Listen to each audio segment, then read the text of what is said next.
ပကံပြည်ရဲ့အင်အားအကြီးဆုံးအချိန်အနော်ရထားမင်းကြီးရဲ့လက်ယုံတစ်ပည့်၄ယောက်ထဲမှာအစွမ်းအထက်ဆုံးသူရဲကောင်းတစ်ယောက်ရှိခဲ့တယ်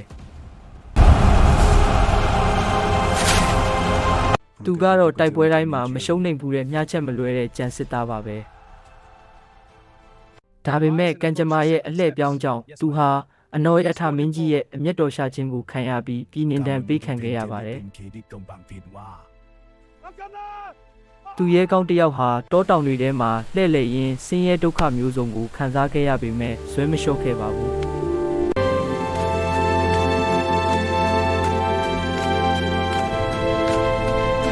အချိန်တန်ကြာတော့ပကံပြည်ဟာရန်သူတွေရဲ့ကျူးကျော်မှုကိုခံလိုက်ရပြီးအန္တရာယ်နဲ့ရင်ဆိုင်ခဲ့ရပါတယ်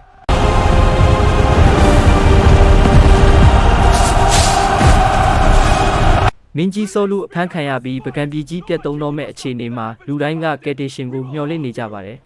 ။အဲ့ဒီအချိန်မှာပဲပြည်နှင်တန်တက်နေတဲ့ကြံစစ်သားဟာတိုင်းပြည်အတွက်ပြန်လည်ရောက်ရှိလာခဲ့ပါတယ်။ Hold the line for victory! Press attack! Rise! Independent!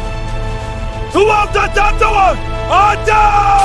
သူဟာရန်သူတွေကိုတယောက်တည်းရင်ဆိုင်ရင်းပကံပြည်သူပြည်သားတွေကိုကယ်တင်ခဲ့ပါတယ်။သူ့ရဲ့တတိနဲ့ပညာဟာရန်သူတွေကိုတုံ့လုပ်စေခဲ့တယ်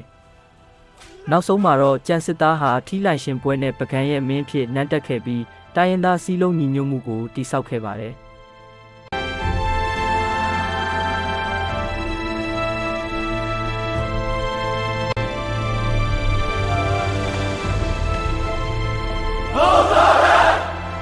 ကျန်စစ်သားမင်းဟာမြမသမိုင်းမှာအင်အားကြီးမားယုံတင်မကပဲမေတ္တာတရားကြီးမားတဲ့မင်းတစ်ပါးအဖြစ်ယနေ့တိုင်အမှတ်ရနေကြတာဖြစ်ပါတယ်